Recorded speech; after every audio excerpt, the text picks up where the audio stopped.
ओम नमः सिद्धेभ्यः नमो अर्हन्ताणं नमो सिद्धाणं नमो आयिर्याणं नमो वज्झायाणं नमो लोये सवसाहूणं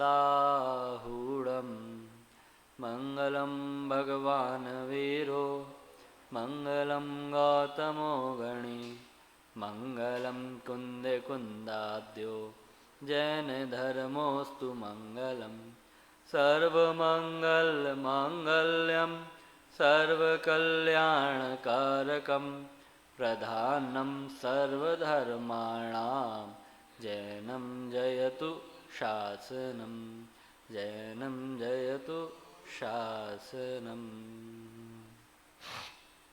भगवती आराधना ग्रंथ विराजमान है, उसका मंगलाचरण करेंगे। सिद्धे जयप सिद्धे चौविहाराहणा फलं पत्ते वंदिता अर्हन्ते वोचम आराहणा कमसो। आचार्य शिवार्य द्वारा विरचित भगवती आराधना ग्रंथ हमारे सामने विराजमान है। यह जो ग्रंथ हमारे सामने विराजमान है, इस ग्रंथ में टीका भी दी हुई है और यह टीका आचार्य अपराजित सूरी हैं, उनके द्वारा ये टीका लिखी गई है।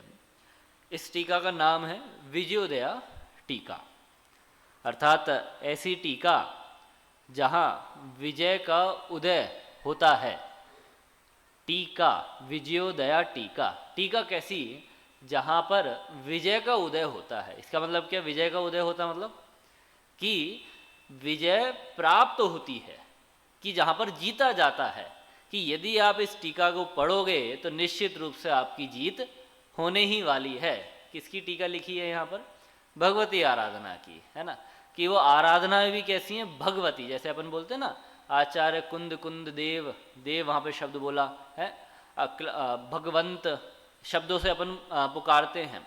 तो वैसे ही जब पुल्लिंग है तो हमने भगवंत बोला, पर आराधना स्त्रीलिंग शब्द है तो हमने उसके साथ भगवती बोला, मतलब उसकी महानता दिखलाने के लिए उसके साथ हमने भगवती शब्द बोला। तो आराधनाओं को आराधना चाहिए, पर वो आराधनाएं कैसी हैं उसका स्वरूप इस भगवती आराधना ग्रंथ में बता रखा है। और टीका ने तो और गजब कर दिया कि अभी तो इन्होंने यही कहा कि आराधना को आराधना चाहिए, और टीका कह रहे हैं जिसने इस आराधनाओं को आराध लिया मानो कि वो जीत गया, मतलब उसने विजय प्राप्त कर ली है, उसका विजय का उदय हो गया है, अब उसकी पताका लहराने लगी है। ऐसी यहाँ पर भगवती आराधना और उसके साथ यह विजयोदया टीका हमारे सामने विराजमान है। इसके आधार से हमारी चर्चा चल रही थी। विनय की चर्चा जब अपन ने पहले प्रकरण किया था तब विनय की चर्चा अपन कर रहे थे। आप थे क्या उस चर्चा में? थोड़ी बहुत सुनी है क्या आपने वो चर्चा? ज्ञान दर्शन विनय, ज्ञान विनय, चारित्र विनय, तप विनय और उपचार विनय, 5 प्रकार की विनयों का वर्णन है। थोड़ा बहुत तो ख्याल में आ रहा होगा ना, मतलब बैठे थे आप यहाँ पर, है ना। याद ना हो चलेगा, है ना, याद की मैं बोल भी नहीं रहा हूँ, बस आपने सुना है ना। ठीक है, अपन यहाँ से एक बार दोहराएंगे तो आपको रिकॉल हो जाएगा, दोबारा से ख्याल में आपको वो बात आ जाएगी। अपन पूरी विनयों को तो नहीं देखेंगे। ज्ञान विनय, दर्शन विनय, ज्ञान विनय और चारित्र विनय ये हम देख के आ चुके हैं। ठीक है, हम यहाँ से तप विनय का भी हमने थोड़ा सा प्रकरण देख लिया था, पर तप विनय हम यहाँ से दोबारा से पूरी पढ़ेंगे और उसे समझेंगे कितना आनंदकारी ये तप विनय है। ठीक है, देखिए पेज नंबर 150 निकाल ले में, 150, गाथा नंबर है 118। 2 गाथाएं 118 और 119, इन 2 गाथाओं में तप विनय की बात आई है ना। तप विनय किस प्रकार से कर सकते हैं, और ये जो पूरा प्रकरण है आपको ख्याल में आ रहा होगा कि मुनिराज हैं, वे मुनिराज भक्त प्रत्याख्यान मरण को धारण करने के लिए उत्सुक हैं। पर ये मरण क्या होता है, इसमें क्या होता है, इसको कैसे किया जाता है, इसको बतलाने के लिए आचार्य ये 40 अधिकारों में इस बात को समझाने वाले हैं, अर्थात 40 बिंदुओं के माध्यम से उस भक्त प्रत्याख्यान को समझाने वाले हैं। उसमें से ही सबसे पहले हमने पढ़ा था अर्ह, अर्थात योग्य कौन है, कौन कौन इस भक्त प्रत्याख्यान को धारण कर सकता है। फिर हमने बोला जो धारण करने वाला है उसका लिंग क्या होगा, है ना। लिंग के बाद वो आगे बढ़े तो शिक्षा कैसी होगी, है ना। शिक्षा के बाद और आगे बढ़े तो जो शिक्षा ग्रहण कर रहा है तो शिक्षा बिना विनय के नहीं आती है, विनय वाला गुण होना अति आवश्यक है। इसलिए अब आचार्य देव यहाँ पर विनय वाला प्रकरण लिख रहे हैं, जिसमें से 3 विनय अपनी हो चुकी हैं। आज अपन को यहाँ से चौथी विनय के बारे में देखना है, जो है तप विनय। देखिए गाथा नंबर 118 आ गई आपके सामने, नहीं आई, पीछे 2 मिनट लगेंगे। चलिए, गाथा का उदय होने में अभी 2 मिनट हैं, जब तक मैं आपको पुराना थोड़ा सा दोहराता हूँ। देखिए दर्शन विनय, दर्शन विनय में किस चीज़ को लिया, कैसे कर सकते हैं हम दर्शन की विनय, है ना। विनय की बात है, किसकी विनय करें, किसके हाथ पैर जोड़ें, कि कोई व्यक्ति सामने खड़ा होगा उनके हाथ पैर जोड़ें। कह रहे हैं वो अभी बात नहीं है, वो बड़ा काम नहीं है। बड़ा काम तो क्या है, जो दर्शन है ना, दर्शन श्रद्धा सम्यक दर्शन है, उसकी विनय करनी आनी चाहिए, तो वो आपकी दर्शन विनय कहलाएगी। अब सम्यक दर्शन की विनय कैसी की जाए, तो बहुत आसान, अपन सब जानते हैं। सम्यक दर्शन के 8 अंगों को तो जानते हो ना आप, नाम बता सकता है कोई आप में से? हाँ बोलो अभिषेक, माइक ले लो। निशंकित, निकांचित, निर्विचिकित्सा, अमूढ़ दृष्टि, उपगूहन, स्थितिकरण, वात्सल्य और प्रभावना। हाँ बहुत बढ़िया, ये इन्होंने 8 अंग कहे हैं। तो सम्यक दर्शन की विनय करनी है तो हमें इन 8 अंगों का धारी होना पड़ेगा, तब जाकर हम दर्शन विनयवान कहलाएंगे, ठीक है ना। अच्छा, इसके बाद ज्ञान विनय की चर्चा है। ज्ञान विनय में आपको पता है क्या होता है? ज्ञान विनय, ज्ञान विनय में ज्ञान की विनय की जाती है। कैसे करेंगे ज्ञान की विनय? ज्ञान की विनय की जिनवाणी है या कोई भी किताब वगैरह है, उसके जो अक्षर वगैरह हैं उनको संभाल के रखना, बहुत अच्छे अच्छे व्यवस्थित तरीके से रखना, अच्छी तरीके से लिखना, क्या वो है क्या ज्ञान विनय? कह रहे हैं ये सब तो अभी उपचार विनय में हम रखेंगे, पर यहाँ पर जो वास्तव में ज्ञान विनय है ना, वो ज्ञान विनय में ये नहीं किया आचार्य ने। आचार्य ने ज्ञान विनय में धारण किए हैं जो ज्ञान, सम्यक ज्ञान के 8 अंग हैं, उन 8 अंगों को ज्ञान विनय में रखा है। कोई बता सकता है 8 अंगों के नाम? पूरे ना सही, थोड़े बहुत याद दिलवा दूं मैं थोड़ा सा। जैसे अर्थाचार,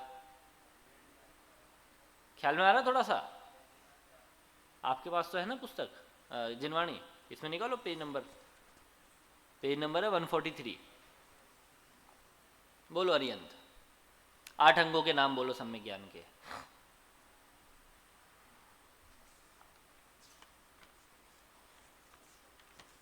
गाथा का अर्थ पढ़ दो, उसी में है।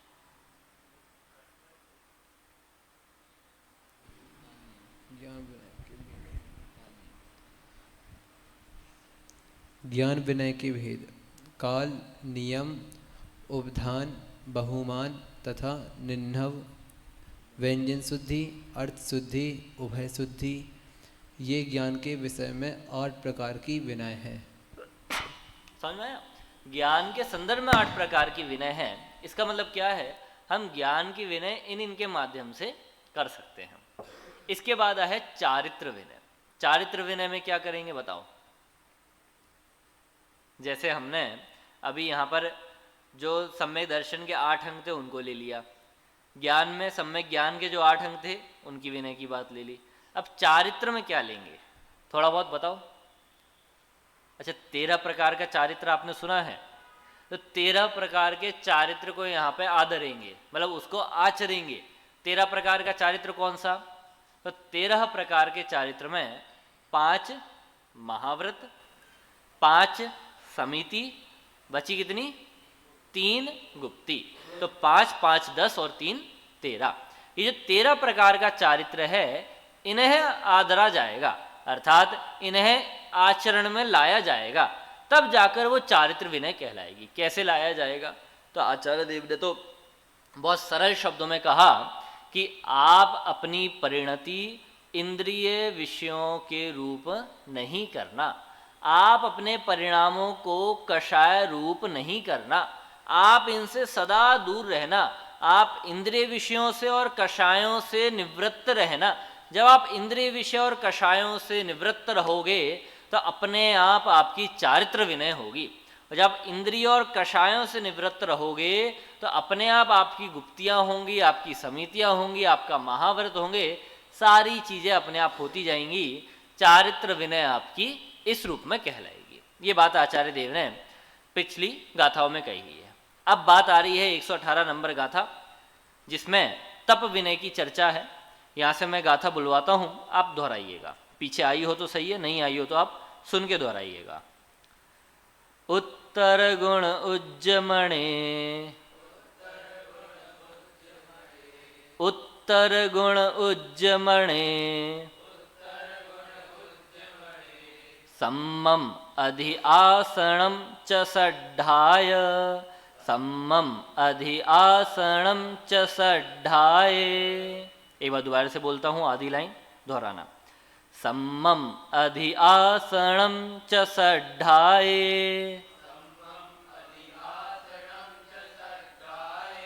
आवासयाण मुचिदान, अपरिहाणी अणुसेयो। हाँ, अब ऊपर वाली एक लाइन बोलूंगा, फिर आप दोहराना। उत्तर गुण उज्जमणे, सम्मम अधि आसनम च सड्ढाय,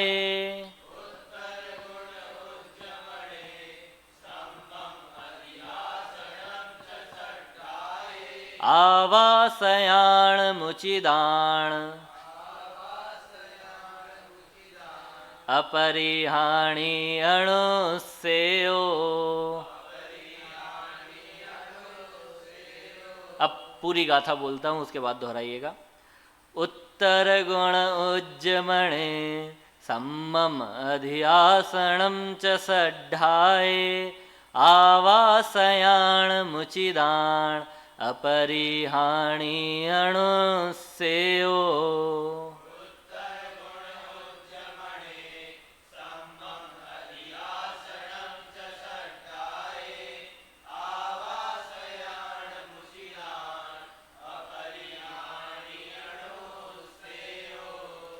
क्या कह रहे हैं यहाँ पर? यहाँ पर बात कर रहे हैं तप, केवल तप की नहीं, तप विनय की बात कर रहे हैं। मतलब तप विनय कैसे कर सकते हैं उसकी बात आचार्य देव यहाँ पर कर रहे हैं। कैसे कर सकते हैं? कठिन होगा क्या? थोड़ा बहुत पढ़ते हैं, देखते हैं। खैर हम अपने हिसाब से देखेंगे तो हमें लग सकता है कि हमारे लेवल के ऊपर है। क्यों? क्योंकि ऊपर वाले लेवल की बात की है। किस लेवल की बात? तो मुनिराजों की चल रही है, भक्त प्रत्याख्यान मरण की बात चल रही है, बात तो उन मुनिराजों की चल रही है। तो हम क्यों पढ़ रहे हैं? हम कर सकते हैं क्या? तो हमने ये कहा हम उतनी नहीं कर सकते जितने मुनिराज कर सकते हैं, पर श्रावक हैं। श्रावक मतलब जो पूरे महाव्रत तो नहीं पाल सकते, पर उसमें से थोड़े बहुत पाल सकते हैं, देश रूप में पाल सकते हैं। वैसे यहाँ पर है बात तो ये मुनिराजों की चल रही है, ये होगी पूरी तो मुनिराजों के जीवन में होगी, पर हम क्यों पढ़ रहे हैं? पूरी ना सही, थोड़ी बहुत तो हमारे जीवन में आ ही जाए, इसलिए हम यहाँ पर ये तप विनय पढ़ने जा रहे हैं। देखिए पहले गाथा से अर्थ देखते हैं अपन। उत्तर गुण, उत्तर गुण, उत्तर गुण क्या होते हैं? मूल गुण आपने सुना होगा ना, मूल गुण और उत्तर गुण, दो गुण होते हैं मुनिराजों के। जैसे मैं मुनिराजों के अगर मूल गुण पूछूं तो आपको 28 मूल गुण ध्यान में आ रहे होंगे। ऐसे ही मैं उपाध्यायों के मूल गुण पूछूं तो 25 ध्यान में आ रहे होंगे। आचार्यों के मूल गुण पूछूं तो 36 ख्याल में आ रहे होंगे। अगर मैं सिद्धों के मूल गुण पूछूं तो 8, और अगर मैं अरहंतों के मूल गुण पूछूं तो 46, है ना। ये आपको मूल गुण शब्द कहते ही ख्याल में आ रहे होंगे। अब मूल गुण के साथ ही एक शब्द है उत्तर गुण, अर्थात उत्तर गुण का मतलब है मूल गुण में जैसे हमने 28 मूल गुणों को ग्रहण कर लिया, तो अब 28 के अलावा कोई गुण होंगे कि नहीं होंगे? या केवल 28 ही गुण हैं? और भी तो गुण होंगे ना, तो जो 28 के अलावा और शेष गुण हैं उन गुणों को बोला उत्तर गुण। मतलब ये तो हो गए हमारे मूल गुण, और इनके अलावा ये भी गुण हैं, इसलिए हमने उनको शब्द दिया उत्तर गुण। जैसे मुनिराजों के 28 मूल गुणों के नाम तो आपको ख्याल में होंगे। 5 महाव्रत, 5 इंद्रिय विजय, 5 समिति, कितने हो गए? 5 5 5 15। इसके बाद 6 आवश्यक, 15 6 21, और 21 और 7 शेष गुण। ये होगा हमारे पूरे 28। अच्छा 28 में मुझे आप बताओ, स्वाध्याय करने की बात आई क्या? कहाँ आई? कहाँ आई बताओ, कौन से आवश्यक में है? वही तो मैं पूछ रहा हूँ, 6 आवश्यकों के नाम बताओ। हाँ हाँ कायोत्सर्ग करना। अच्छा ध्यान वाली बात आई क्या? ध्यान की बात नहीं। अच्छा वैयवृत्ति की बात आई क्या इनमें? प्रायश्चित नहीं, मैं वैयवृत्ति की बात कर रहा हूँ। मतलब जो हमारे मुनिराज के 28 मूल गुण है उसमें वैयवृत्ति आई नहीं आई? अच्छा इसमें काय क्लेश आया क्या? कायोत्सर्ग आ गया, पर मैं तो काय क्लेश पूछ रहा हूँ। अच्छा रस परित्याग आया कि मुनिराज के 28 मूल गुणों में? नहीं आया। अनशन आया क्या? अनशन भी नहीं आया। और क्या है? जैसे मान लो मुनिराजों को मच्छर काट रहे हों, है ना, तो मच्छर काट रहे हैं तो उसको सहने वाली बात इनमें आई क्या 28 मूल गुणों में? अच्छा जमीन पर सोने वाली बात आई क्या? अच्छा 7 शेष गुण के नाम बताओ मेरे को, माइक में ही बोलो।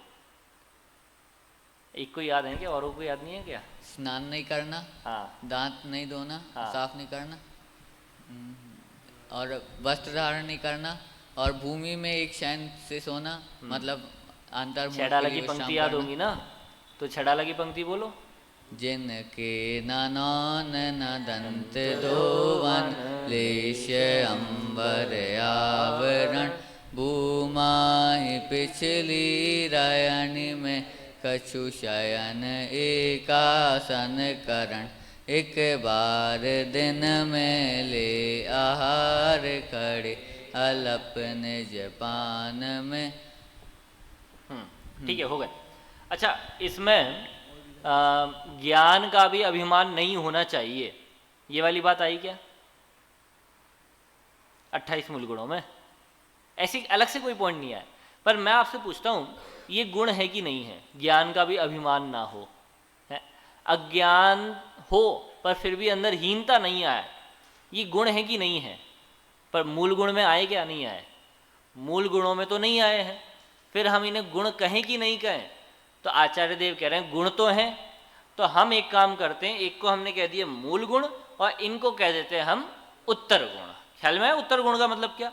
और भी जो गुण हैं उनको उत्तर गुणों में रखा।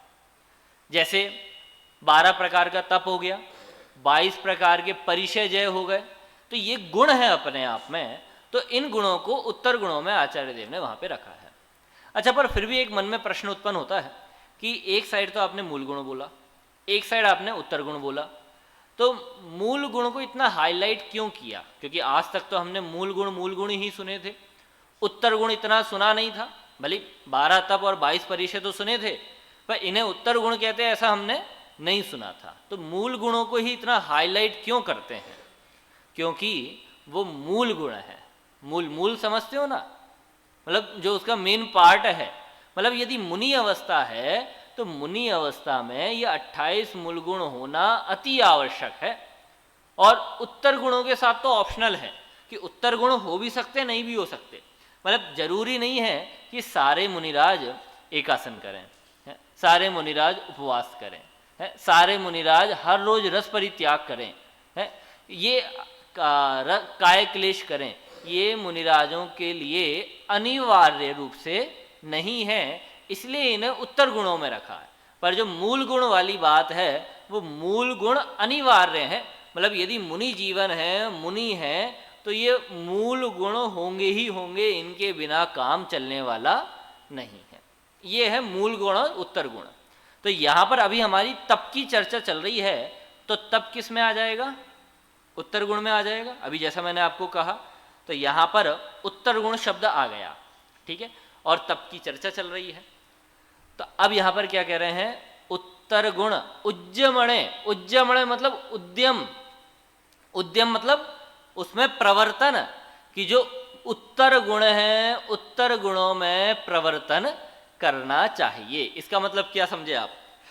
उत्तर गुणों में प्रवर्तन करना चाहिए, इसका मतलब है कि उत्तर गुण मतलब 12 तप और 22 परिचय, तो उत्तर गुणों में प्रवर्तन करना चाहिए, इसका मतलब है कि तप में प्रवर्तन करना चाहिए, तप में प्रवर्तन करना चाहिए, और साथ ही साथ जो 22 प्रकार के परिचय हैं उन 22 परिचयों में प्रवर्तन करना चाहिए। 22 परिचय तो समझ गए ना आप, जैसे दंश समशक, इसने काटा, क्षुधा तृषा मतलब भूख लग रही है, भूख को सहना, प्यास लग रही है, प्यास को सहना, शीत उष्ण ठंडी गर्म को सहना है, खड़ी अवस्था में, बैठी अवस्था में या शयन अवस्था में, ये बहुत सारी ऐसी चीज़ें हैं, मतलब जितनी भी प्रकृति के द्वारा विपरीत अवस्थाएं बन सकती हैं उनको परिचयों में रखा, और ऐसे परिचयों को जीतने की बात उत्तर गुणों में की गई है।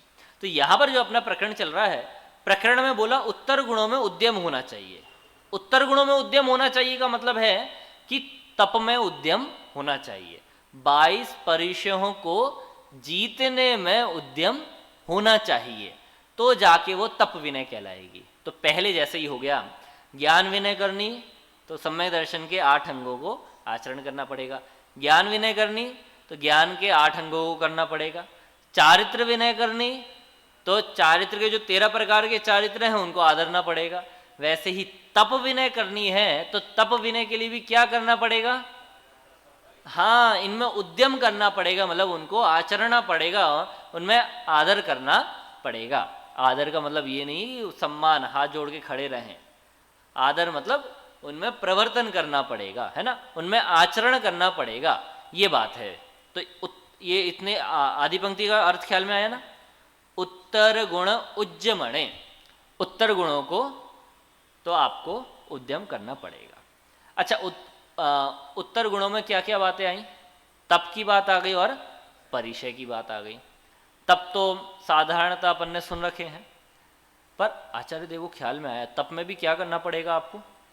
भूख को सहन करना पड़ेगा, है ना, कि एकासन करना है, कि अनशन करना है, कि अवमोदर्य करना है, क्या करना है, रस परित्याग करना है, तो भूख पर तो काम करना पड़ेगा ना आपको, मतलब सहन तो वहाँ पर करना पड़ेगा।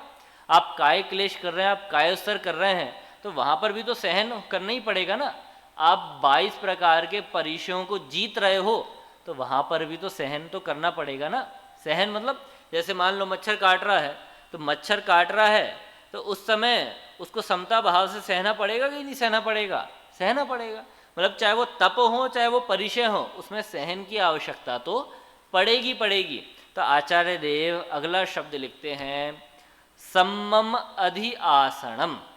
सम्मम मतलब अच्छी प्रकार से, भली प्रकार से। भली प्रकार का मतलब है कि किसी भी प्रकार के हमारे संक्लेश परिणाम ना हो, मतलब हमारे एकदम साम्य परिणाम बना रहे। कि मच्छर काट रहा है, संक्लेश परिणाम नहीं होना चाहिए।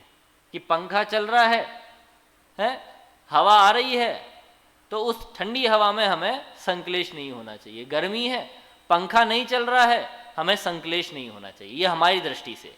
और मुनिराजों की दृष्टि से वो बाहर बैठे हैं, ऊपर धूप आ रही है गर्मी में, तो भी संक्लेश नहीं होना चाहिए। ठंडियों में नदी के किनारे बैठे हैं तो भी संक्लेश नहीं होना चाहिए।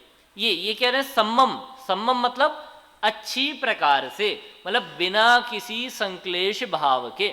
अब जैसे आप सब यहाँ पर बैठे हैं, तो आप सब पता है तप कर रहे हो तप, पता है नहीं पता? तप कर रहे हो, बताता हूँ कैसे अभी, ठीक है। अच्छा, यहाँ पर आप सब बैठे हुए हो और आप यहाँ पर संक्लेश परिणाम पूर्वक बैठे हो कि नहीं बैठे हो?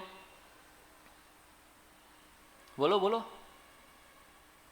सबकी गर्दन ऐसे ऐसे हिल रही है, नहीं बैठे, संकलेश परिणाम पूर्वक नहीं बैठे हैं। अच्छा, अब मैं आपसे पूछता हूँ, हम संकलेश परिणाम पूर्वक नहीं बैठे हुए हैं, पर हम बैठे तो हैं यहाँ पर 1 घंटा आधा घंटा, आपकी पीठ में दर्द हो रहा है कि नहीं हो रहा है? किसी किसी के में हो रहा होगा। तो जो आप उस पीठ के दर्द को सहन कर रहे हो, है, कदाचित मान लो आप गिर पड़े, आपके पैर में दर्द हो रहा हो, है, आप उस दर्द को सहन कर रहे हो कि नहीं कर रहे हो? पर कैसे सहन कर रहे हो? बिना संकलेश परिणाम के। मतलब दर्द हो रहा है, हमें मालूम है, पर हमारे परिणाम ज़्यादा विचलित नहीं हो रहे हैं। यहाँ पर कह रहे हैं कि मच्छर हमें काट रहा है, तो मच्छर काट रहा, हमें पता चल रहा है कि भैया मच्छर काट रहा है, डंक अंदर जा रहा है, पर हमारे परिणाम संश्लेषित नहीं हो रहे हैं, हमारे परिणामों में तीव्रता नहीं आ रही है, हमारी कषाय नहीं बढ़ रही हैं। ये है सम्मम। और अधि आसनम का मतलब है सहना, कि ये जो 12 तप हैं वो 22 प्रकार के परिचय हैं, इनको सम्यक प्रकार से सहना, अर्थात बिना संकलेश परिणाम के इनको सहन करना। मान लो आपको भूख लगी है या मुनिराज हैं, मुनिराज को सुबह आहार के लिए गए, अंतराय हो गया, किसी कारण से नहीं मिला, दिन भर और कुछ आहार उन्होंने लेते नहीं हैं, लिया नहीं, और अगले दिन दोबारे से आहार चर्या के लिए निकले, पर कर्मोदयवश दोबारा से आहार नहीं मिला, तो क्षुधा सताएगी कि नहीं सताएगी? सताएगी, पर उसमें वो संकलेशित नहीं होंगे, उसे सहन करेंगे।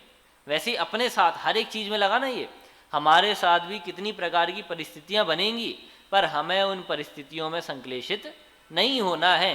ये बात आचार्य कह रहे हैं। सम्मम अधि आसनम, मतलब उत्तर गुणों में उद्यम होना चाहिए और साथ ही साथ उनमें संकलेश परिणाम नहीं होना चाहिए, साम्य भाव से उनको सहना चाहिए। अर्थ ख्याल में आया इतना? ठीक है, आगे देखो। सड्ढाए, सड्ढाए का मतलब है ये जो हम उत्तर गुण आचर रहे हैं ना, इसको ऐसा नहीं कि भैया हमें अरिहंत ने कह दिया तो हम आचरने लगे। अब अरिहंत की तो कौन मना करेगा, है? क्यों अरिहंत, कौन मना करेगा अरिहंत की? कोई मना नहीं करेगा। तो अब माननी तो पड़ेगी, भैया अरिहंत देव ने कही है तो बात तो माननी पड़ेगी। तो हो सकता है इसलिए संकलेश परिणाम आ जाए। तो कह रहे हैं ऐसा नहीं, कि यहाँ पर सड्ढाए का मतलब कह रहे हैं श्रद्धा, कि जो हम तप को आचर रहे हैं ना, आचरण में भी श्रद्धा होनी चाहिए। मतलब श्रद्धा के बिना आप तप को नहीं आचर सकते हो। यदि बिना श्रद्धा के काम कर रहे हो तो नियम से आपको संकलेश पैदा होगा ही होगा। आप जैसे आपके दोस्त हैं, आपके दोस्त ने आपको कोई काम बोला कि भैया ये वाला काम मेरा आप कर देना। यदि आपको दोस्त पर श्रद्धा है, ठीक है कर दूंगा, काम कर दोगे, और मैं तो कहूँगा 2 गुना अच्छा काम करोगे आप। पर मान लो कोई ऐसा आ गया जिसके ऊपर आपको श्रद्धा नहीं, उसने बोला ये काम कर देना, बड़ा आया मेरे को बोलेगा मैं करूँगा इसका काम, कैसे कैसे विचार आ सकते हैं? पर मना कर नहीं सकते हैं ना, करना तो पड़ेगा। करने जाएगा, अच्छे से बनेगा नहीं, आधा अधूरा करेगा और बिगाड़ के और आएगा। कब हुआ काम? जब श्रद्धा नहीं है। अगर अंदर श्रद्धा होती है तो वो काम और अच्छे से होता है। वैसे यहाँ पर कह रहे हैं कि आप जो उत्तर गुणों में उद्यम कर रहे हो, उनका जो सहना कर रहे हो आप, उनमें आपकी श्रद्धा होनी चाहिए। मतलब तप कर रहे हो तो तप में आपकी श्रद्धा होनी चाहिए। यदि आप बिना श्रद्धा के काम कर रहे हो तो वो कोई लाभ का है नहीं, ये बात। और आगे देखो, आवासयाणम, आवासयाणम का मतलब है आवश्यक, कि जो आवश्यक हैं उचिदाण, उचिदाण मतलब उचित रूप से उनका पालन करना चाहिए। जो आवश्यक हैं, आवश्यकों का उचित रूप से पालन करना चाहिए। अपरिहाणी, अपरिहाणी का मतलब है अधिक कम भी नहीं होना चाहिए। मतलब बहुत कम, एकदम न्यून रूप से आप आवश्यकों का पालन कर रहे हो तो ऐसा भी नहीं होना चाहिए। और अनुसेको मतलब अनुसेयो मतलब अनुसेक, उसका उद्रेक भी नहीं होना चाहिए। मतलब ऐसा भी नहीं कि आप आवश्यकों में इतने लगे कि आपने अति पार कर दी, तो अति भी पार नहीं होनी चाहिए, अति नहीं होनी चाहिए, और ना ही उसमें लेवल से कम होना चाहिए। जो एक उचित रूप में आवश्यक है, उन उचित आवश्यकों का पालन होना चाहिए। ये आचार्य देव यहाँ पर कह रहे हैं। ये करेंगे तो क्या होगा? तप की विनय होगी, वो हमारी तप विनय कहलाएगी। ये बात आचार्य देव ने 118 नंबर गाथा में कही है। एक बार 118 नंबर गाथा पढ़ते हैं, पढ़िए।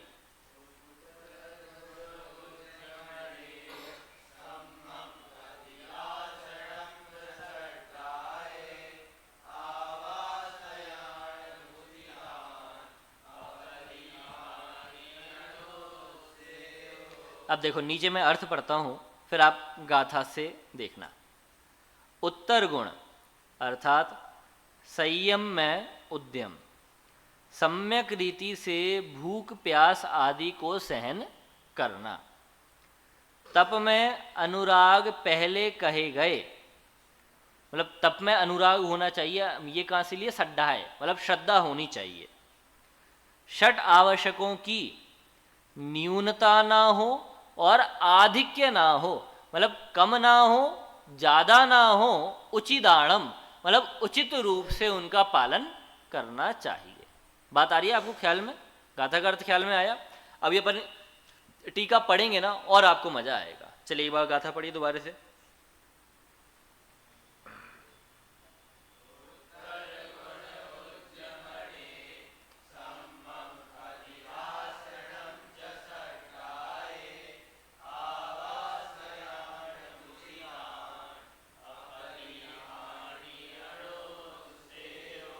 चलो, वैसे तो प्रवचन है, प्रवचन में तो वन वे ट्रैफिक चलता है, पर मैं टू वे ही चलाऊंगा। बोलो गाथा का अर्थ कौन बोलेगा? कोई बोलेगा? गाथा को देख के अर्थ बताएगा कोई? हाँ ध्रुव, गाथा को देखकर अर्थ बताना है, नीचे अर्थ नहीं देखना है ना। उत्तर गुण उज्जमणे अर्थात जो मुनिराज उत्तर गुण में प्रवर्तन करते हैं, उज्जमणे सम्मम पहले मूल शब्द को रखो, प्रवर्तन सही है। हाँ। उद्यम करते उद्यमणे उद्यम करते हैं, सम्मम अर्थात सम्यक प्रकार से परिणामों को संश्लेषित न करते हुए, अधिआसनम अर्थात सहन करते हैं, च सड्डाए अर्थात श्रद्धा पूर्वक अनुराग पूर्वक, किस में? उत्तर गुणों में। फिर आवासयाण मुचिदान अर्थात जो आवश्यकों को उचित रूप से आचरण में लाते हैं, अपरिहाणी अर्थात न्यूनता मतलब कम नहीं, और अनुसेव अर्थात ज़्यादा, जो आवश्यकों को ना कम करते कम में आचरण करते ना अधिक आचरण करते, उचिदान अर्थात उचित रूप से आचरण में लाते हैं। बहुत बढ़िया, ये तप विनय। बहुत बढ़िया, इस प्रकार से तप विनय होती है। तप विनय कैसे कर सकते हैं, तो वो बात यहाँ पर आचार्य देव ने कही है। अब अपन नीचे देखते हैं टीका, देखिए बहुत सुंदर है। जहाँ पर विश्लेषण की आवश्यकता होगी मैं वहाँ पे विश्लेषण करूँगा, वरना अपन क्रमशः पढ़ते जाएंगे, है ना। बहुत सरल लिखी है, देखिए आप। सम्यक दर्शन और सम्यक ज्ञान के उत्तर काल में, उत्तर काल में मतलब उसके बाद, सम्यक दर्शन सम्यक ज्ञान के उत्तर काल में होने से संयम को उत्तर गुण कहा। यहाँ पे पूरे ही संयम को उत्तर गुण कहा। श्रद्धान और ज्ञान के बिना संयम नहीं होता, है ना। इसलिए हमें मेन काम तो कहाँ करना, ज्ञान श्रद्धान, श्रद्धान ज्ञान पर करना है। ये मजबूत होंगे तो संयम आएगा ही आएगा। अथवा जो जानता नहीं है और ना जिसे श्रद्धा है, वह असंयम का त्याग नहीं कर सकता। ये बहुत बड़ी बात कही है। इसलिए ऊपर मूल गाथा में भी श्रद्धाए शब्द का प्रयोग किया आचार्य देव ने, है ना, मतलब श्रद्धा पूर्वक। ये इससे यह अर्थ हुआ कि संयम के होने पर तप निर्जरा का कारण होता है, अन्यथा नहीं। इसका मतलब क्या है, तप तो तप रहे हैं, संयम के होने पर, संयम कब होगा, दर्शन ज्ञान के होने पर संयम होगा, संयम के होने पर तप होगा, और ऐसा तप निर्जरा का कारण है। तप है, संयम नहीं है। संयम नहीं मतलब ज्ञान, ज्ञान और दर्शन नहीं है। तो दर्शन ज्ञान के बिना तो तप कैसी निर्जरा करेगा, कि अच्छी निर्जरा नहीं करेगा, काम निर्जरा करेगा, बाल निर्जरा करेगा, बाल तप वाली जो निर्जरा होती है वो होगी, तो वो कोई कार्यकारी नहीं है। इसलिए बोल रहे हैं श्रद्धा ज्ञान पूर्वक हमें संयम का पालन करना, और संयम से तप होगा, और तप से फिर वो निर्जरा होगी, ऐसी बात यहाँ पर है। इस प्रकार संयम तप का परिकर है। परिकर का मतलब है उसके आजू बाजू रहने वाला, जो आसपास की सामग्री है, उस आसपास की सामग्री को परिकर कहते हैं, है ना। मतलब तप, अभी मान लीजिए हमने बीच में खड़ा कर दिया, इस तप के आसपास कौन खड़ा हुआ है, संयम खड़ा हुआ है। मतलब रक्षा कौन कर रहा है, संयम कर रहा है। मतलब संयम के माध्यम से ये तप सुरक्षित है, ऐसा वो उसका परिकर है। कहा भी है जो संयम के बिना तप करता है वह निरर्थक करता है। अर्थात संयम के बिना तप कोई काम का है नहीं, वास्तव में वो तप है ही नहीं। संयम होगा तभी वो तप कहलाएगा। अब देखो आगे, सम्मम का अर्थ सम्यक है, अर्थात संक्लेश और दीनता के बिना भूख आदि का सहन करना। अब मैंने तो अकेला संक्लेश बात बोली थी, पर आचार्य देव यहाँ पर दीनता भाव भी ला रहे हैं। दोनों में क्या, देखिए संक्लेश से यहाँ पर लिया है तीव्र कषाय, है ना, कि तीव्र कषाय भी नहीं है, या तो सीना चौड़ा लेना वैसा वाला भी संक्लेश नहीं है, और दीनता वाला भी संक्लेश नहीं है। अरे मैं तो कुछ हूँ ही नहीं, मुझे तो कुछ आता ही नहीं है, मैं तो कैसा हूँ, हर कोई मुझे समझाता, मैं फिर भी नहीं समझता हूँ, फला फला प्रकार की, बहुत सारी प्रकार की हो सकती है। तो यहाँ पर कह रहे हैं कि ना तो संक्लेश परिणाम होंगे और ना ही दीनता होगी। वैसे दीनता भी एक प्रकार से संक्लेश परिणाम में ही आ जाएगी, पर आचार्य देव को दीनता शब्द अलग से दिखलाना था कि भैया दीनता भी नहीं करना, कि कई बार हम क्या सीना तो नहीं फुलाते हैं पर ऐसे झुक जाते हैं। तो कह रहे हैं कि आप आगे भी क्यों झुक रहे हो, पीछे भी क्यों झुक रहे हो, आप सीधे खड़े रहो ना, सीधे खड़े रहने में क्या दिक्कत आ रही है। तो वो बात यहाँ पर आचार्य देव स्पष्ट करना चाह रहे हैं कि ना तो संक्लेश परिणाम रखते हैं, ना ही दीनता वाले परिणाम रखते हैं। कब, जब वो शुदा आदि को सहन करते हैं। कैसे सहन कर सकते हैं, देखो मान लो कि मुनिराज को आहार नहीं मिला, संक्लेश परिणाम हो सकते हैं। कैसे, 2 दिन से तो आहार नहीं मिला, पेट में क्षुधा तो लगी है, तो भूख लग रही है। अब वो तो आपको पता है ना कैसे संक्लेश परिणाम होते हैं, है? तो ऐसे मुनिराजों को भी जब भूख लगी, क्षुधा हुई, तो उस समय होंगे ही नहीं होंगे। तो उस समय बोल रहे हैं वैसे समय भी संक्लेश परिणाम नहीं करना, ये बात ठीक है। एक चीज आ गई। दूसरा, दीनता वाले परिणाम कैसे हो सकते हैं। हाय मेरा कर्मोदय ही ऐसा है, वे उन मुनिराजों को देखो जब जाते हैं उनका एक दिन का भी आहार नहीं छूटता, और मेरे को देखो जब जाता हूँ पहले तो आहार मिलता नहीं है, मिलता है तो कोई ना कोई अंतराय आ जाता है। मेरी तो किस्मत ही फूटी है, कर्मोदय मेरा बेकार है। उसको देखो, उसको कोई सताता नहीं, और मेरे को देखो, मेरे को सताते ही रहते हैं हमेशा यार।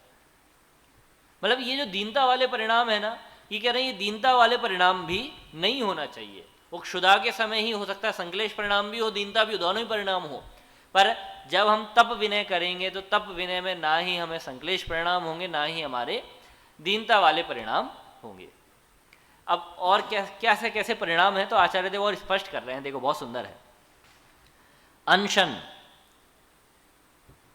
अवमोदर्य, अशन मतलब होता है भोजन, और अनशन मतलब भोजन नहीं करना, वो अनशन। अवमोदर्य, उधर होता है पेट, अव मतलब उससे थोड़ा कम, पेट से हल्का सा कम खाना, वो कहलाएगा अवमोदर्य।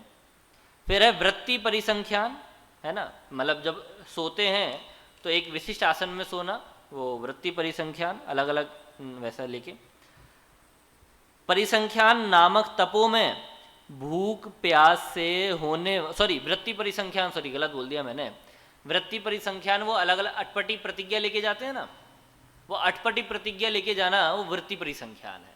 जैसे भगवान महावीर के संबंध में तो सुनते ही हो कि कहा जाता है ऐसा कि उन्होंने ऐसा वृत्ति परिसंख्यान तप लिया था कि कोई महिला हो, बेड़ी में जकड़ी हुई हो, है, और केवल जकड़ी हुई ना हो कि आंखों में से आंसू भी आए, ऐसी प्रतिज्ञा ली हो। तो जब उन्होंने देखा एक महिला है, सफ़ेद वस्त्रों में है और हाथ में पैरों में बेड़ी बंधी हुई है, तो उन्हें इतने तो निमित्त मिल गए पर आंखों में आंसू नहीं थे। तो वो वहाँ से आगमन ही कर रहे थे, इतने में वो जो क्या नाम था, अंजना नहीं चंदन वाला, तो उनके आंसू भी निकल आए। तो आंसू निकल आए तो उनको वो पूरी विधि मिल गई, तो उन्होंने वहाँ पे आहार कर लिया। ऐसे ही एक वर्तमान में भी एक शांति सागर जी मुनिराज का नाम आपने सुना। मतलब अभी जो वर्तमान काल चल रहा है, लगभग 1500 या 1600 में जो दिगंबरत्व था, ये एक प्रकार से आप मानो पूरा लुप्त हुई हो गया था। बीच के 200-300 साल में कोई भी दिगंबरत्व नहीं रहा। दिगंबरत्व का मतलब है कि नग्न दिगंबर मुनि नहीं रहे हैं।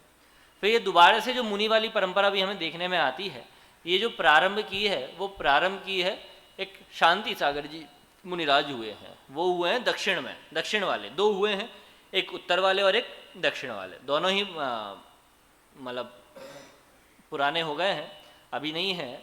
उनमें से भी जो दक्षिण वाले हैं उन्होंने वो परंपरा प्रारंभ की थी। अभी अपना समय हो गया है, मैं इसके बारे में आपको फिर कल बताऊंगा, और विशेष है ना कि उन्होंने वृत्ति परिसंख्यान कैसे वहाँ पर आया था। और यहाँ पर जो आचार्य बात कर रहे हैं, ना ही संक्लेश होना चाहिए ना ही दीनता होनी चाहिए परिणामों में, वो कैसे हम लागू कर सकते हैं, और विस्तार से अपन कल देखेंगे। अभी अपन यहाँ पे विराम लेते हैं।